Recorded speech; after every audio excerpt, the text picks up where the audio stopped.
Hello, and we're back. Another week rolls to an end. In the usual place, usual faces, talking about things we have no business talking about, things that we don't understand, but trying to figure out if we can solve the world's problems. And some guy's decided he's wearing a scarf. It's winter. Are you pursuing a political career, my friend? No, not at all.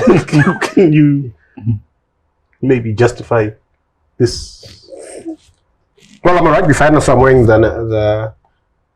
our national team's jersey. Didn't they just do atrociously at some tournament in East Africa? Well, I wouldn't use the word atrocious. I mean, but Are they going to the World Cup? It's unclear at this stage. No, I think they're not. But I still support them. Oh, right. Okay. Well, any particular reason why today you're supporting them? I've always supported them. It's just that I'm wearing the jersey today. No particular reason. Okay. Oh. And the scarf? No particular reason? It's winter. He's got political ambitions. Clearly. Well, good luck. Well, I was going to wear a yellow sweater today. Oh, okay. I thought made of it, but maybe I should have, right? In light of you wearing a scarf. Maybe we would have had balance instead. I don't know. I doubt it very much. Anyway, what are we drinking? Well, you got this. I did some homework on it. Apparently, it's a Bordeaux blend. I am not familiar with this particular wine estate or wine. It's called Caracal. But we'll try it and form an opinion. Yeah, this was Libby's recommendation. I bumped into Libby in an airport, and she thought we should try this show. She recommended it very highly. Oh, that's quite a fancy gizmo you have there. Yes, I like fancy toys. Oh, well, anyway, what are you drinking? Poker vanilla chai and organic, caffeine free. So it's good, I'll get to sleep well tonight. You're a bit of an insomniac. Yeah, but you know what tends to happen with us nocturnal animals is we have a particular window in which we must sleep. And mine is between 10 and 11. And if I don't sleep during that period, then the entire night. The number of times we've been in a bar with you at that time. You haven't been paying attention. I think he pays attention. You know when it's home time, right? Yes. Yeah. You haven't been paying attention. If you pay attention, and he knows this, that every time we're out, there's a particular time when I'm like, you know what? It's time for me to go home. Because if I miss that window, then it's done. Then you're up until tomorrow morning. Yeah. Shame. So. And you're dressed pretty normally today. I must say you look smart. Well, thank you very much, George. You should wear blue jackets and normal clothes more often. You obviously didn't notice his socks. Right. Turquoise. Well done. Anyway, it's been an interesting week. Mutuli came out with his midterm fiscal review. Yes. Anything interesting? Oh, it actually was a supplementary budget, and I think he should have actually warned the market that he was going to have a supplementary budget. Remember what he said at the beginning of the year? He didn't even warn Parliament. Yeah, he didn't even warn Parliament. He sprung it on me. But more interestingly is he said he was never going to do a supplementary budget because and everything was swimmingly well. But it turns out. Can you just let that one go? I think he's embarrassed enough. Let's just. Yeah, sure. But yeah, we have a supplementary budget of, if my memory serves me well, $927 billion. So that's like whatever double. Well, it's double whatever the budget was. What's curious and what's worrying is our revenues are not keeping up with inflation. And it's also interestingly enough that the official Zimstat inflation number hasn't come out. Usually around this time, we know that number. I found it curious that the inflation number usually comes around the 26th, 27th of the month. Mm-hmm. And the midterm fiscal review usually comes early August. I found it very curious that Mutuli snuck it in and we can. I'm pretty sure we can expect the inflation figure in the next day or two. I'm pretty sure, and I'm pretty sure that it will. You guys don't believe in coincidences. No, the accountants at Ministry of Finance this year were just on point, and they were ready for that fiscal review a week earlier than usual, or 2 weeks earlier than usual. But if we use Steve Hanks' inflation rate, inflation is going up, 624%. No, but it's unfair. You Well, can't that's the compare number. Zimstad's number last month with Okay. Steve Hanks' number. You can't. Okay, so use different which methods. number? Oh, no, It's apples the and point oranges, is- yeah. No, inflation is inflation. No, but let's keep in they mind. measure it differently. Right? Yeah, they measure it differently, but inflation is inflation. But what we just need to keep in mind is why I'm worried. The thing that people should be worried about is that our revenues, so never mind the expenditure, but that our revenues are not keeping up with inflation. I think That's a the big point. worry. So Mutuli's worried too. His Is he? revenues have more or less doubled his original projection. Yeah. But inflation is at 192 when his forecast was 35 Remember 192, that's the... last month. Yeah. So we need to know what the current, but even if you use that, that's still way below. But more curiously, if we don't use the inflation rate, we put everything in US dollar terms. That's just how much our revenues are dwindling. That when he did the budget, the rate at the time was, I think, around, call it 180, right? When he did the budget. And now we're on 750, 800. Okay, I mean, And his revenues haven't kept up. they haven't kept up. And with but what I think is the more rate. interesting, and you should be very interested in this because I'm about to say you were right. Mhm. Oh, see, now he keeps quiet and he's listening. Please, go ahead. It's grinning from ear to ear. Because I think this shows what you've termed cash dollarization for the longest time. So why are Mtuli's revenues not keeping up with inflation? Because his biggest headers are 2% tax and VAT. So those should naturally track inflation, but they're not. So what is that telling you? That is telling you that there's a lot of transactions that have disappeared that he can't see, That's true. and he can't get his cut on.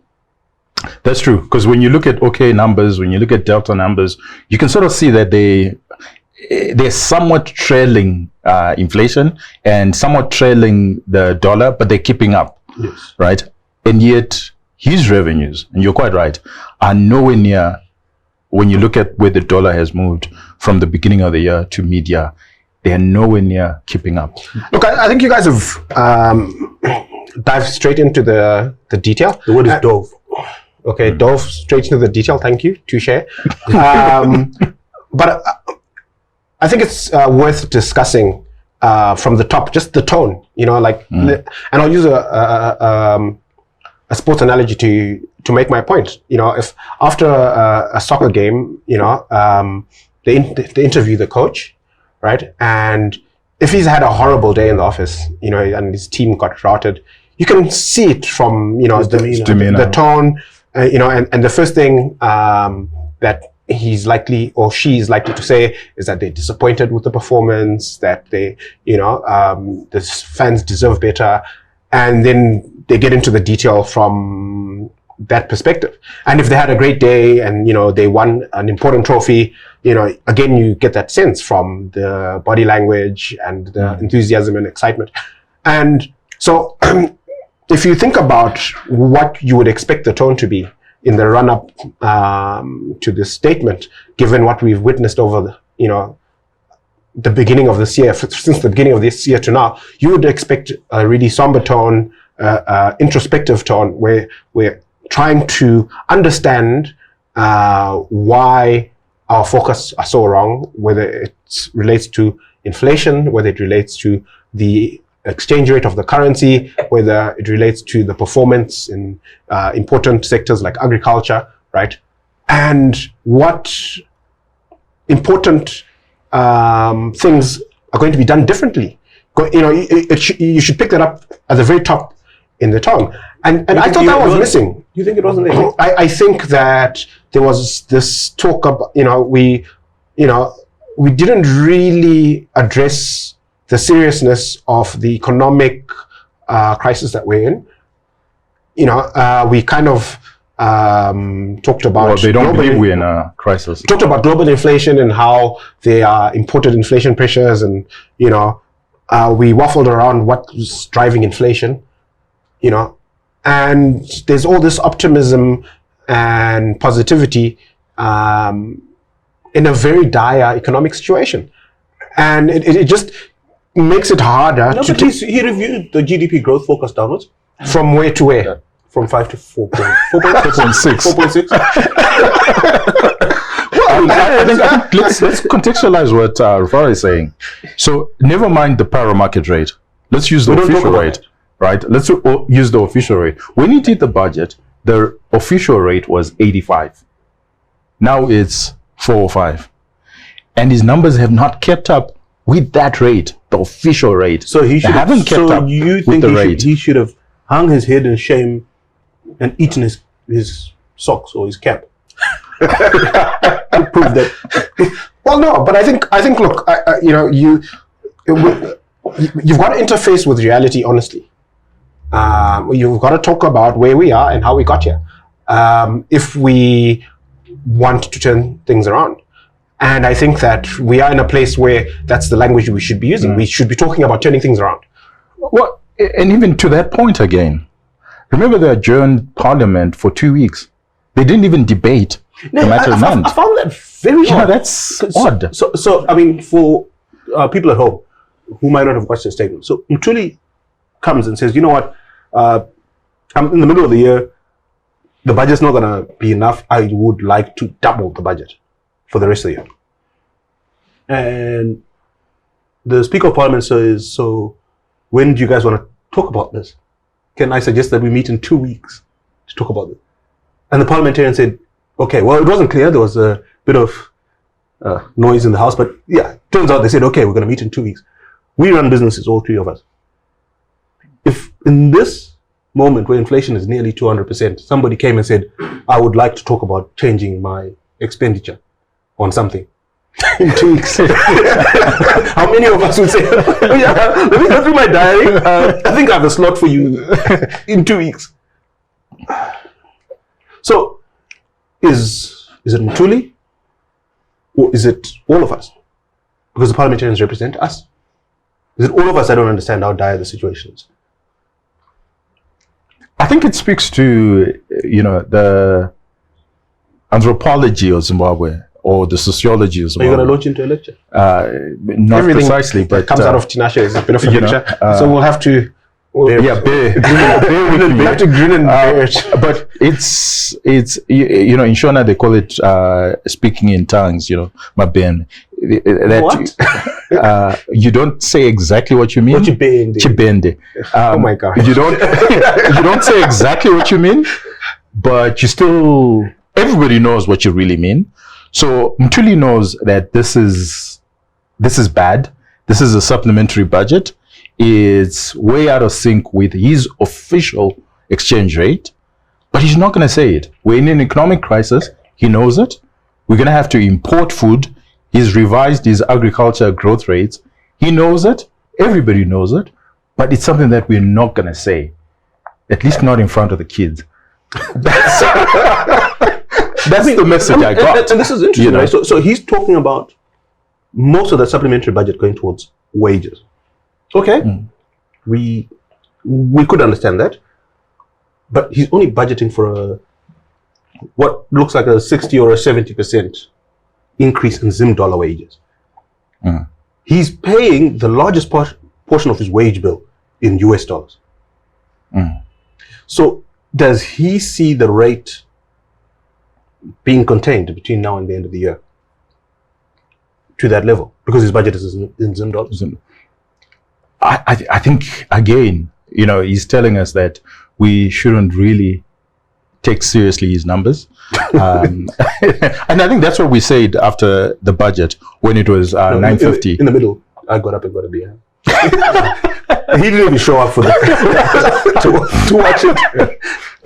Well, for you to get a sense of what the budget was about, we added. Please brief him. We added 3 zeros to our numbers, so we're now in the trillions. You know, and it's a big worry. Like I said, his own official rate, has moved from 80 to 405, and this is mid-year. Who knows where it will be by end of year? This is a big worry. These numbers don't make sense anymore, and I think we should really appeal to the minister to take Zimbabweans seriously. Well, I think also, the other problem with the detail as well is, the omissions that we can read into it, because a couple of episodes ago, we spoke about the authorization of unbudgeted expenditure. So, and do we think that's gone away? Are we not going to wake up a year or two from now and have another condonation bill? So again, Tinashe makes a valid point. These numbers, the extent to which we can take them seriously is very limited. I think you strike a very important point. And I'm not an accountant. I used to be an accountant. But one of the important principles of accounting is when you think you're about to make a loss, you don't wait. You book it. As soon as you know that there's going to be a loss. And he was very quiet about command. Sorry, I just can never remember the new name of it. It's not called command agriculture. It's called... Well, I think in our imaginations, it's command agriculture. So we've had a very bad agriculture season. Those farmers' loans are government guaranteed. There was no mention of it in that speech, that the government is going to have to pay people's debts. Actually, that's a very important point, George, that you make there, because we now know that 78% of those farmers don't pay back their loans. And in a good year. In a good year, yeah. So in a bad year. Right now, GMB is tallying up its numbers because don't believe what anybody tells you. There's no more maize out there. So we know what maize has come in. They're going to tally up their numbers. It's going to be a fraction, and a fraction of the loans are going to get paid. It was a bad season. And the guarantor is going to be called upon to make good. Yeah. And guess who the guarantor is?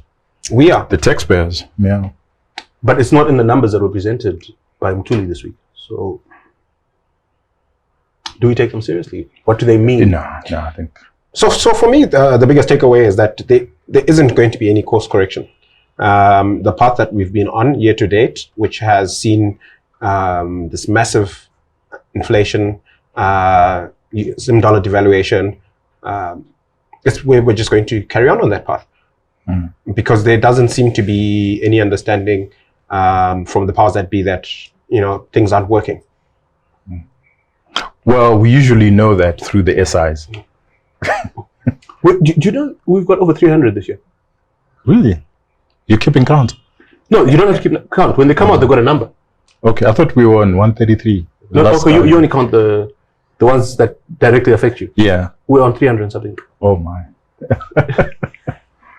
Yeah. Well, that in itself tells us that there is a crisis, that something is horribly wrong. Perhaps you should have chosen a stronger drink for the show. You're drinking decaffeinated tea. Yeah, it is. I think this might drive me to drink. Maybe this is a good place. Who knows? This is a good place for us to take a break. You go to the little boys' room. You do whatever you do during the break. Well, the makeup ladies are gonna help me out. So yeah. And we'll see you in a couple of minutes. Hangi apana kana chikafu. Hey, indlala hey. Bazasibulala ngendlala wanhlaba. Andikho akubikile iko. Asabe. Imugulibike makabeji. Ngifuna usibulalisa ngendlala Kwethe sekuru. Bayiza bayenyaradzo bayathatha imali. Bayabuya kathisi nje so. Ngoyida kunyaraza. Wonke sekuru. The Sawira Connect card, connecting you to an easier and more convenient way to receive your funeral grocery allowance. Wipe away delays, Say goodbye to payment interruptions with just one simple swipe 24/7. The Sawira Connect card made for your convenience. Anytime, anywhere. Access made easy. For more information, connect with us today. And we're back. Suitably relieved? Yes. You look it. Anyway, during the course of this week, the census, the preliminary census results came out. And I mean, kudos to Zimstat. None of us were expecting them this early. And they seem relatively precise. I mean, the number is just short of a decimal, right? It goes to a very specific number. 15, 1, da da da da. Well, it has to be, that's why it's a census. It has to be precise, actually. Maybe they You were have to busy. count every individual. Yeah. Maybe they were busy with the census numbers, and that's why the inflation numbers didn't come out. I suspect those are different departments, but anyway. What do we make of those census numbers? So we've only grown something like 1.5% per annum over the 1.4%. over the last decade. Yeah. It's a big worry on a number of reasons. African growth rate, population growth rate, is 2.5%. I mean, we're in the region of a European country, right? Yeah, those growth rates. Well, European country will be 0 point something. So slightly above a European country, but way below and the average African rate. Well, any developing country. Absolutely. And that's a big worry. And we've got our pyramid is pretty heavy at the bottom. And then Like all pyramids. Touche. Good one. Touche. Yes. So we're heavy at the bottom and then it thins out at the top. But more interestingly, because actually our mortality rate has actually, our life expectancy rate has actually increased from 60 years to 63 years. So what you tend to see happening is at some point, at some age gap, there's a depopulation between the ages of, I would say 25 to around 55. Suddenly, you sound like you actually read the whole thing. Anyway. Yeah, no. He's an insomniac. Because it makes highlights on Twitter. No, it makes very interesting reading because the World Bank actually says that there's a depopulation in Zimbabwe of 4 people for every 1,000. So it means that for every 1,000 people, 4 of us are leaving each year from the country. They're leaving the country. So that's the way the depopulation is happening. And that's why our number is not growing as much as it should. This means every year 400,000 people are leaving. Is that correct? 40,000 for 400,000. For every 1,000. 4 people are leaving. Yeah. 40,000. Okay, anyway, we'll do the number. About 400,000. Yeah. 40,000. But it's a big worry, right? That our economy, because an economy, so you might be interested in this. You know the reason why China for 1,000 years was the largest economy in the world? Because it was an agrarian, the world was an agrarian world, and its population, it had the largest population, so it had more hands on the ground. And because of that, there was consumption. So that's why it was the largest economy in the world for a very long time, until it then changed when there was innovation. So in economics, there are 2 principles that we learn from there, is that you need the population and or income. So what America did was to just raise incomes through innovation. Switzerland, very high income, very few people. Or if you have both, then that's... Who's that? Russia-ish? Maybe not Russia, but I think a lot of Europe. A country like India, maybe? India, but India not yet, but Brazil will probably get there. Indonesia, Japan will probably get there, where you have large... But Japan is there, right? They've got 100 million people. Yes, high income. High income people. And then your GDP just works very well. So we've got a small population that is essentially not increasing. I mean, 1.4% per annum. No, it's not. We're not keeping up. And we're losing the point. The most productive people before you subtract yourself. The point you're making is we're losing the most productive people in society. 40,000 productive people are leaving the country every year. Yeah. So our population is not growing, and our GDP is kind of, I was going to use a word that I probably should, Ranga will be offended if I use that. Income levels are actually they're declining. Mhm. So this is not great. So our economy cannot grow based on domestic consumption. no, it cannot. That's what the numbers are telling us, that it's actually becoming very, very, very difficult because our state was constructed, or industry, everything in Zimbabwe was constructed For domestic consumption. And a huge population. Right. So you're saying, well, you're not saying it, but the conclusion of what you're saying is forget import substitution. We can only grow Actually, as an export economy. And that's where businesses, if you look at our exports, have actually been growing. So if there was any positive from Mtuli, was that our exports are growing. But that's primarily to about $7.2 billion. But that's primarily because businesses, it is a big number, but it's primarily because businesses have realized that actually there's no local consumption. We're better off focusing our attention on the export business. No, but are they right though? One of the things that we've seen in those numbers is there's huge urbanization. The fastest growth is in Harare province. Okay, Bulawayo is an interesting case, which is depopulating. It's got the slowest growth. Bulawayo would be a European country. Yes. Less than 1% growth. Yeah, 0.4. Look at its proximity to South Africa. So it's much easier for people who grow up in that city to immigrate. Are you need to jump the border? I'll tell you an interesting statistic. That You still immigration, right? Whether you get onto a bus or plane, Immigration is official. in your world as an economist. But I'll tell you a fascinating fact that you might be interested in from the census. So in Harare, there's 97 men or 98 men for every 100 women. Why is that? In Bulawayo, there's I think 86 men for every 100 women. Okay, so what's curious for me is why you think that Rufaro will be interested in this stuff. Are you also interested? I'm just wondering why you. Well, I'm not allowed to be interested in that statistic. Yet you're the only man in this room who knows the stat. I read the report. Well, that's the part of it that you read that captures your imagination.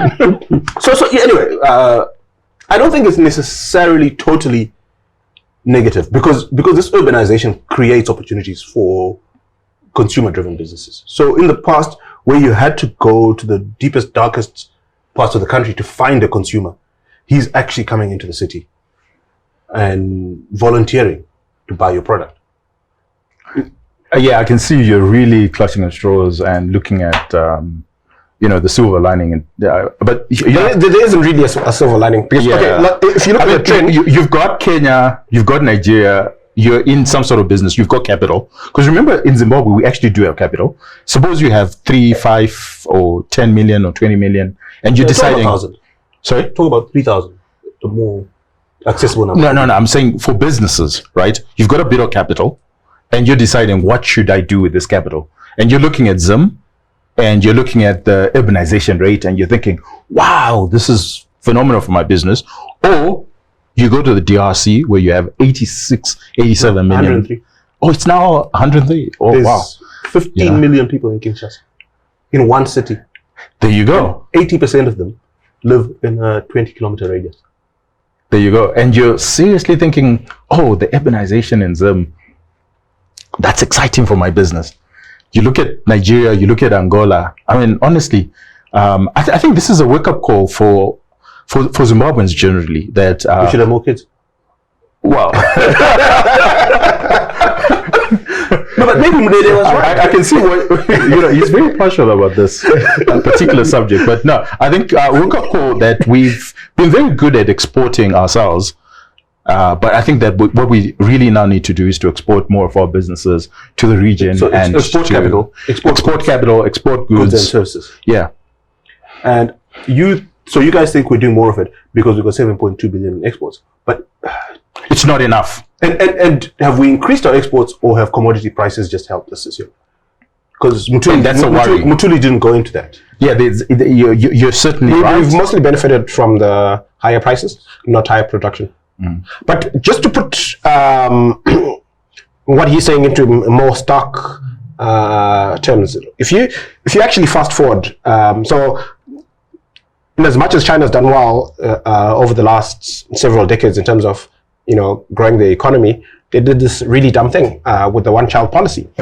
And if you extrapolate over the next several decades, the impact of the historical one-child policy and their current fertility rates, by the end of the century, by 2100, their population is going to shrink by 800 million people. They're going to halve their population. They're going to more than halve their population. They're at about 1.4 during the billion lifetime of people that are alive today. So the government is seized with this. That's very trying to optimistic. incentivize. You're worried about what's going to happen in 77. No. This is what happened one The day. point I'm trying to make is, If you look at 1 January 2000, if you look at the current census, the results that we're discussing, what we're discussing is the snapshot, right? This is what it's telling us about what it means for our country today, right? But if you actually extrapolate that and the trend continues, the fertility continues to drop, and if you... It's mostly the depopulation. So I think our fertility rate is still high enough. Or if we continue to suffer net immigration, yes, then it gets quite stark, because even what you guys are discussing, which is building businesses that are export facing, you still need people to actually work in the factories and on the arable land and in the mines to, produce the product that you're going to export. An right? interesting thing, when you look at the average household size, I think in 3 or 4 provinces, I can't remember, but the Matabeleland provinces, I think Midlands, 1 or 2 other provinces, the average household size is less than 4. Yeah, 3 point something. Yeah, It's 3 point. in fact, the average for the country is 4. Is which is 4.1 worrying. or 4.2. Yeah. So if you assume a household is a mom and dad and children, if a province has an average less than 4, it means that the average there is a mom and a dad and less than 2 kids. And if you have less than 2 kids, what happens when the parents die? Your population shrinks. Shrinks, yeah. And we die at 63, so... Yeah. 70 years, 2100. We will be facing a similar challenge. Yeah, and yet we're even, we're a small population and small. So how do we fix this? I mean, look, you're laughing at me and saying we should have more children, but how do we fix it? So you say reduce the immigration. No, I actually think I have a solution.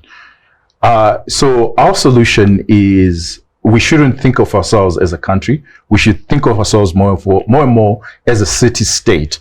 We should think of ourselves as a country. I mean, what's he going to do with this scarf? That's problematic, actually, because the way we need to think about ourselves is as a Singapore, as a Switzerland. That, you know what, it is what it is. We're a small country. So we just need to be running faster than everybody else, thinking way ahead of everybody else.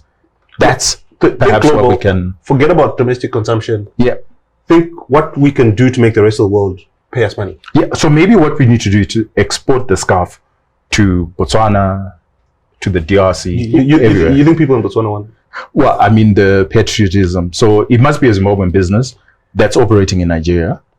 And I think that we sort of had the right idea earlier on in the early 2000s, 15 years ago, that let's go to Nigeria. And we clearly showed that there's something, we punch above our weight. That's clear about Zimbabweans. But there's no reason in us punching above our weight in Zimbabwe. It's about time that we need to colonize Mozambique if we must. Please don't use words like that. There's this interesting thing. Are you not tired of controversy tonight? No. This is a classic. This is the classic meaning of colony. What the Greeks meant. I think you agree. No, Tashi, we're not going to do that.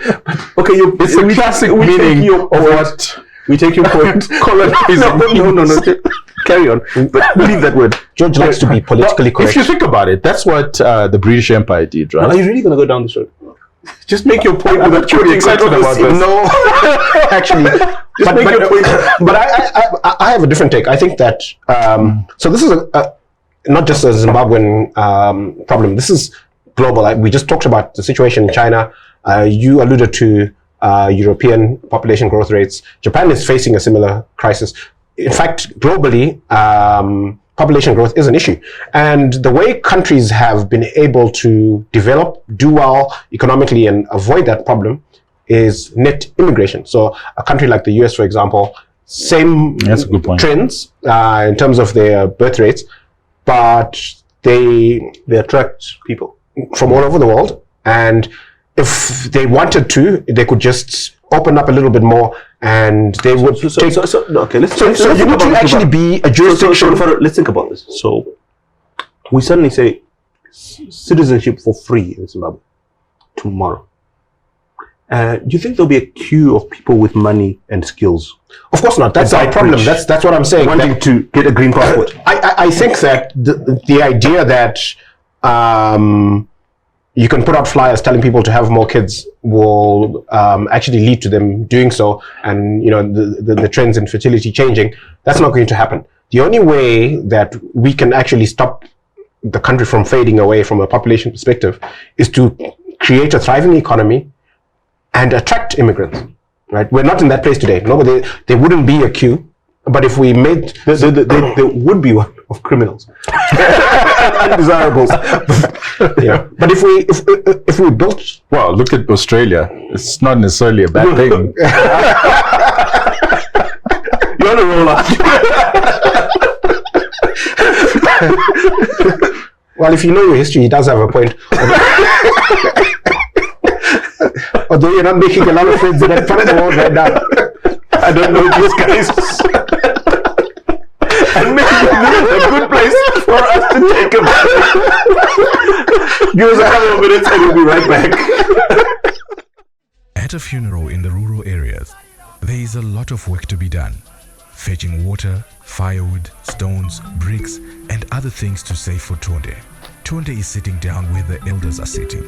The young men are not happy with this because Tonde is the only one who knows everything that needs to be done as the mourners wait for the body of the deceased that is still to come to the rural home. The elders are keeping him close and constantly consulting him. Listen, Zingai. You see, among all these old men, nobody knows how your late brother's funeral policy works. Tonde here is a friend who works at Nyarazo. The friend is helping us with all the information, so we need Tonde close to us. You should be thanking Tonde because everything is circuitika nyore.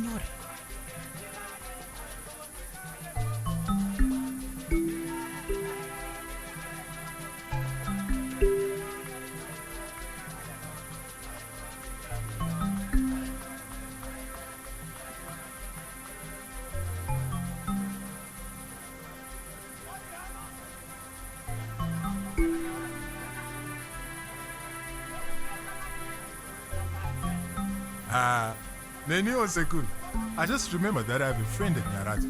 Maybe I can help if Tonde can't find his phone. Introducing Sawi, the chatbot from Nyarazo.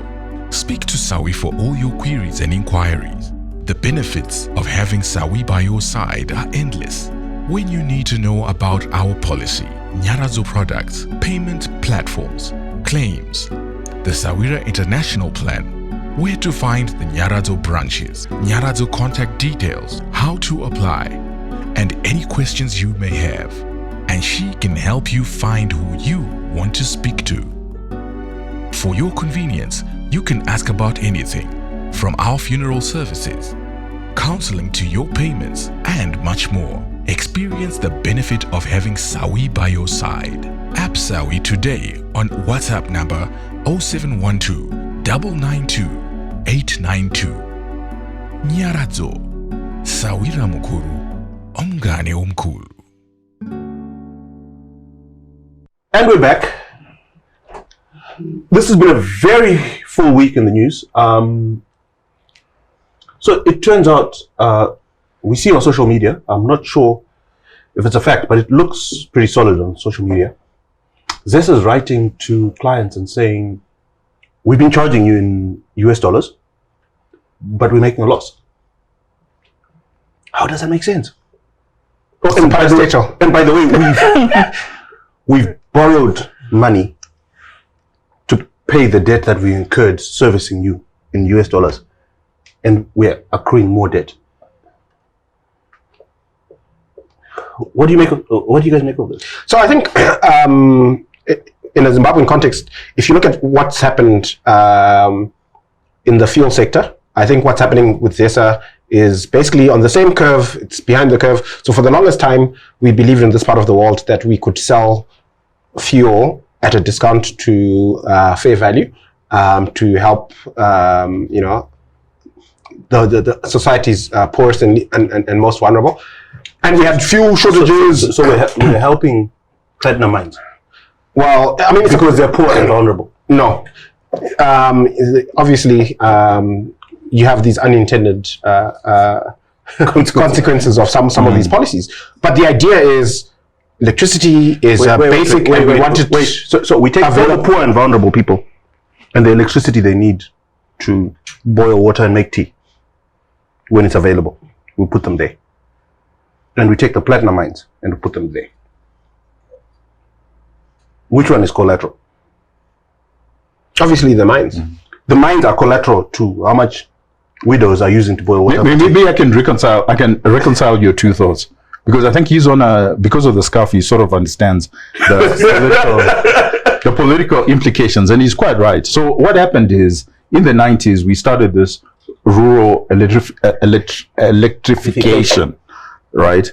And what that did is we put many more households on the grid whose consumption levels is actually very low and cannot even afford, right? And when you look at the rural Zimbabwe, because, we're vastly populated, is just the infrastructure that you need to build is very costly. And yet we have concentrated industry. If you look at our industries, they're actually way concentrated and they require a lot more energy. But these two cannot speak to each other. This was a disparate strategy where we went for one, which was make sure that everybody has electricity. Whether they can afford it or not is actually not the point.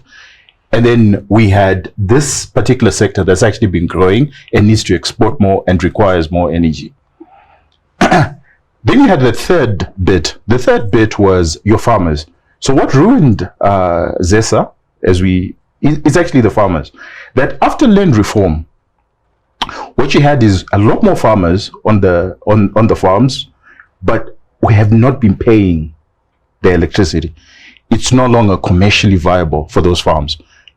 Do you know the one place where prepaid meters never got rolled out in any meaningfully important way? The farms. The farms. But now, whereas previously you only had 4,500 farms, now you have 250,000. You have 250,000.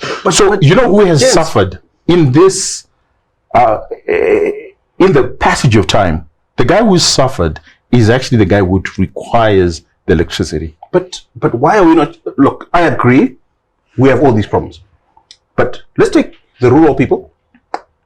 I would suggest, if I was solving switch them off. No, if I was solving this problem. Literally switch them off. No, if I was solving this problem, if I was solving, not you.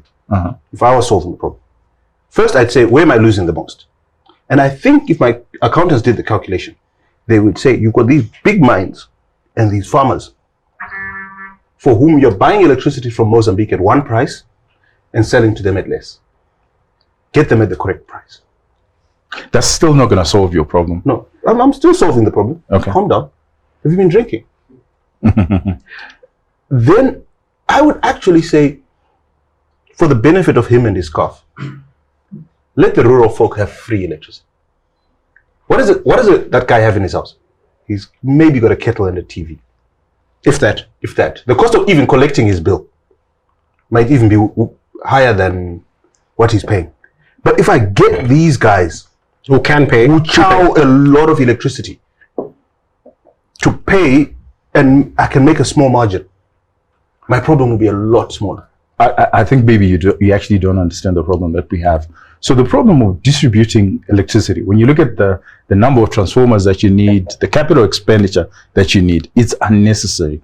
Rural, getting electricity to the rural areas was totally unnecessary. But it doesn't even win votes. We can switch it off, right? Because right now we actually don't need to get that electricity to our townships. In fact, people are moving from rural areas to urban anyway. So we can switch that off. We can also switch the farmers off and get them on prepaid. I don't know. So all the farmers, this idea of farmers, because you know what, it is actually electricity heavy. Farming especially winter cropping and even the summer cropping irrigation, people run bills up to 300, 400,000 US dollars, even at subsidized rates. But they should. And they still. That's why I'm saying that we should also switch that on. Don't switch off. them off, but make them pay. No, make it prepaid. Yes. So as long as you're pay as you go, then that's perfectly fine. Because you also have the problem of distribution, where you have sparsely populated farms who just the infrastructure to maintain that infrastructure is huge. Then what I would do is with the miners, the big heavy users, is direct, 1G 7 and 8 when it comes on board, is that it should just directly feed industry. And I wouldn't even say commercial rates. It must be at a profit. At a profit. It must actually be at a profit. Because what you tend to find is once you have reliable energy, industry actually grows. Once you have reliable energy, the problem that we have in Africa is you don't have reliable energy. But whereas elsewhere, they have a distribution, they don't have a distribution problem. We actually have a distribution problem that we're maintaining because of the distances. I'm amazed you guys. We're maintaining infrastructure that we shouldn't maintain. We should really be highly concentrated. Getting into the weeds in this way, because the problem is that the solution is at a much higher level, and it's very simple. Let the market set the price of electricity, and if you care about anybody on the basis that they're vulnerable, or you care about them politically or for whatever reason, find the money to pay for their electricity. But it must just be, the market must set the price. It must be a function of supply and demand. And that's the solution. If you look at what's happened with fuel, the reason why it works, US dollar fuel, number one, the state is not involved in actually procuring it or distributing it. It's done by private players. And it's a US dollar price, and you consume as much as you can afford to consume. And for those that are deemed to be vulnerable, there's some service stations where you can queue up and pay for fuel in some dollars at a subsidized price. But the rest of the market has to pay a real price in our currency. Electricity is I agree and disagree with you. So if you use the fuel example, the distribution of fuel is not done by one entity. That is why the markets work as far as fuel is concerned. But imagine if the distribution of fuel was done by a parastatal. Do you think that you'll be getting... And it was a disaster. It was a disaster. So that's precisely. So where I agree, that's where I disagree with you. Where I agree with you is, let's privatize the distribution of electricity. Let's actually put it into private hands. So you're in agreement?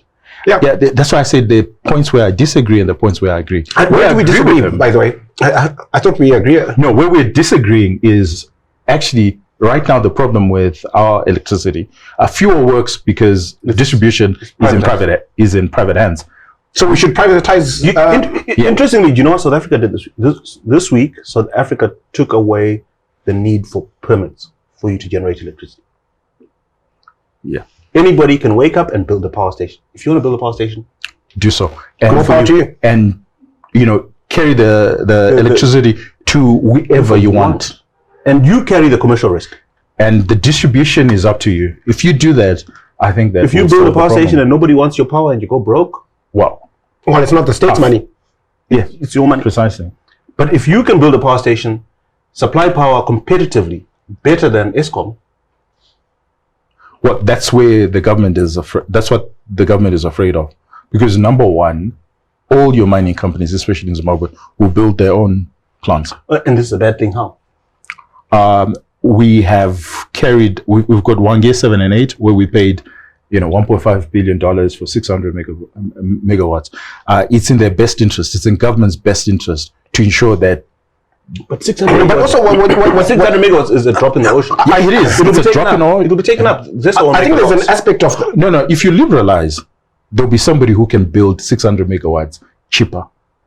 No, but I think there's an aspect of the conversation between the mines and the government about electricity that is important, which is the fact that because of the retentions and all this other policies, because the mines are actually in a position to import all their own electricity. If it was up to them, there's not enough. Inside it, there's actually not enough electricity. No, they'll just pay more. They would be fine. The way distribution is, we're just not producing enough. But let's hear his point. But because of the retention policy, part of the quid pro quo is that they should be able to get electricity at a certain price to continue to be viable. For all these other places around... so that we can get half-price gold coins. Yes. So we give them cheap electricity, so they give us their forex, so we can get half-price gold coins. What do we do with the half-price gold coins? I don't know. Did you guys buy one this week? Foreign currency? I was looking for one. I couldn't find one. I've asked my bankers for one. Yeah, we've. What are you guys going to do with these coins if you actually get allocated? I'm not saying that on TV. It's none of your business. It's none of your business. Suffice to say, I'm allowed to take custody of my own gold coin. Okay. You haven't applied? No. Why haven't you applied for a gold coin? It's a circus and that I have no interest in participating in. Oh, good for you. More power to you. Rufaro, despite the flag and the scarf, his money is far away from Zimbabwe or Africa. I thought you were going to say it's very ethical and very moral. Exactly. I'm not so sure about that. These are I'm you're frivolous and malicious allegations. You're Zimbabwean. Hell bent on you're a Zimbabwean impugning my good character. You're a Zimbabwean stockbroker. What do you tell your clients? To buy shares on the ZSE. What do you do with your money? I buy shares on the ZSE. Can you stop harming his business? Buy gold coins. Okay, I'll take. I'm going to buy a gold coin. Yeah, I'm looking for. If only so I can actually see one. I've seen one. But I think you'll make money if you buy a gold coin. Yeah. I don't know about that. I think I would trade very carefully. Rufar, you can buy this thing at half its market value. And I know you've got reservations about how do you know it's pure gold and whatever. It's actually quite simple. You use specific densities. You have a scale and a beaker. The formulas are on the internet.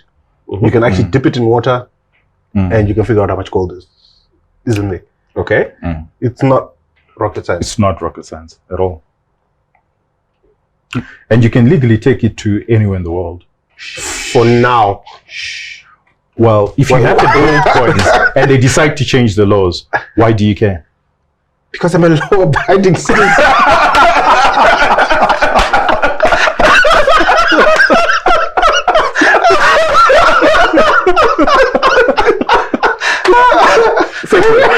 He's moral and ethical. Quite. Yeah, fair enough. And you think Australia was built by criminals?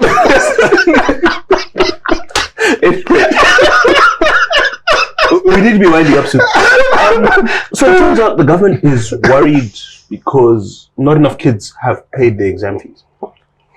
And the deadline is looming. So it looks like a huge number of kids aren't going to write O and A levels this year.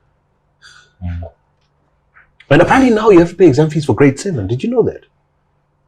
No. Well, that's actually a good thing. I don't know why you'd be worried or you have that concern. We're not going to go into that. We're not going to that's actually a good thing. You've got crazy views about this. But I think we're sitting on a... I don't know why they're worried because the last time when most of them actually paid for the exams, they failed. So... No, I do not think that's a correct way to look at it. I don't think that's a correct way to look at it. So I think you've had one too many. Isn't this symptomatic of... No, we need to... No more wine for you. No more wine for you. No more wine for you. No, but when we're discussing how abysmal the results were. The results were, yes. Yeah, exactly. But isn't it now getting worse, right? So the few that passed, that would have passed, I mean, some of those won't even get a chance to take the exam. I'll ask the economist, if you're going to fail an exam, is it better not to just not pay for it and not write it? No, but what? Okay, but no, you got the idea of choice, right? That there are people who cannot afford, right? Who can potentially pass. You got 20% or whatever that passed, right? So between 16 and 20 something percent that passed, depending on the exam. Some of that 16% that passed are not going to write the exam this year. Okay, that because of affordability issues. Then I would be worried. There is a As an potential economist, doctor. There's a I'll be potential. worried. I mean, there's a potential. You know, let's talk Economist. Let's talk about some of the Yes. let's talk about some of the greatest minds that we've talked about and celebrated here, right? Alex Magaisa grew up in rural Weza. Would we have had an Alex Magaisa if it was that difficult to write an exam? Would we have had a Douglas Munatsi who grew up in Mfagosi if it was that difficult to write an exam? I'm trying to think somebody else we've celebrated here. Well, 80% of the successful people in Zimbabwe, literally, you know. But if we're closing they were that given, funnel. they were given the opportunity to write an exam, and I think that as an economist, or you know, our brand of economics, what we want is to give as much opportunity as possible. So, but and if you're not giving these people the opportunity, so we're quite happy to subsidize alcohol. Electricity. No, we're quite happy buying alcohol than paying for school fees. Yes, and literally, we take exporters' foreign currency and we put it on auction, and you can bid on auction to import whiskey. I didn't know that. So how have you been getting your whiskey? From supermarkets. And how do you think the supermarkets get it? I don't know. Runners. And you, I can't imagine that whiskey would actually be a priority on the priority list. Well, that how do you think you're allocated. able to swipe for whiskey in a supermarket? No, I always assume that they get it from runners who price it at the power market rate. And these runners are just generous. They use their No, free they use funds. They use their free funds for you to get drunk. No, I mean, like a lot of people. Okay, so let me simplify what George is trying to say. George is trying to tell us that if you can subsidize gold coins, to whom only the wealthiest can Well, benefit. apparently somebody. If you can had an subsidize, if you epiphany can that- subsidize alcohol, if you can subsidize cooking oil, and you have this generation of people who can't write exams, then there's something wrong with your priorities. If you can subsidize road construction, if you can subsidize a whole lot of other things that we do, command agriculture, if you can subsidize command agriculture, and you cannot see it that you need to subsidize, or you need to seriously think about examinations and people being able to afford the examinations, and the invigilators being able to invigilate, and the markers, the examiners being able to be paid for, then we have a big problem on our hands. And probably it explains why people are leaving the country. It's actually worse than. We don't have our priorities. But it's actually worse than. Those people who are leaving the country, by the way, can leave the country because they've got a piece of paper that says they can do something. And those people are giving us 7 or 8% of GDP. Sorry, George. It turns out that a lot of our people just jump the border and They are do not unskilled. use. Yeah, unfortunately. No, the but majority- okay, so they might not have a piece of paper, but they've got skills, right? They can work as a waiter because they can speak English, they're well presented, and whatever. They'll work as a waiter in South Africa. Well, They'll save money. unfortunately, that again doesn't speak to the truth. Yeah, look, we're in danger of jumping into a rabbit hole. Yeah. But I actually think it's unskilled labor. I actually think literally unskilled. It's much worse than you've presented, because in my mind, education is something that you actually don't need to subsidize. If you fund it properly, it will always pay for itself, right? There's no reason why anybody who we're just saying, if you're given, if you're going to subsidize something, if you're going to subsidize something, what do you think you should subsidize? Yes, you should subsidize if you're believe given in to subsidies. But education, if it's structured correctly, is actually self-funding. That's my yes, but that's a new argument. That's a new argument. I agree. And even if Tinashe is right, and I'm wrong, that most of our migrants happens from time to time, and most of our migrants are unskilled. What if they were skilled? If they're contributing 7 or 8% of our GDP unskilled, that's a very good point. Where would we be if they were skilled? And education, we would be much better off. They would send much more money home. So education. if we just said, as a state, you know what, you guys pay for your own whiskey, miners pay for your own electricity, and we're gonna put your own tea. Yes, no gold coins, and we're gonna use all that money that we saved, or a portion of that money that we saved from all of that, to print exam papers and pay people to mark the exams? Where would we be in 10 or 15 years? Better as a return on country? our money. Far better Absolutely, return on our absolutely. money. Especially if we actually Pay the people. No. You know, there's literally millions of Zimbabweans who benefited from a subsidized education all the way to university level and never got an invoice from the state to say, well, by the way, you know, in your own time, please pay us back, you know, what we invested in you that's allowing you to be a doctor, engineer, lawyer. Actually, they used to do that, but then hyperinflation changed all that. But, Well, it's the same as only at university level. It's the same as actually. Okay, you went to a local university. I didn't. He didn't. But I went to a government primary school. He went to a government high school. Primary school, definitely. Up to a certain point. I've never been billed for what the government invested in. And there's no good reason why Absolutely. they shouldn't collect that money from people who can pay it back and reinvest it in the next generation. I think that train has already. No, it hasn't. I mean, it hasn't. I'm alive. I'm alive. I'm productive. No, I mean, Here I am on today. I think let's not confuse matters. Today we're subsidizing for your whiskey and for your. I didn't know that. I'm going to consume more now that you told me. We're going to end the show right here. It's been lovely having you along. I've been back 2 weeks and it looks like I'm already enabling and encouraging these guys to behave badly. But it's always lovely having you guys along. As usual, don't take us too seriously. We don't know what we're talking about. We just hope that our discussions inspire you to have discussions with people around you. And if you have access to policymakers, to raise some of these issues with them. Because all any of us want is a better Zimbabwe. Have a lovely weekend. Stay safe. Be good. If you can't be good at it.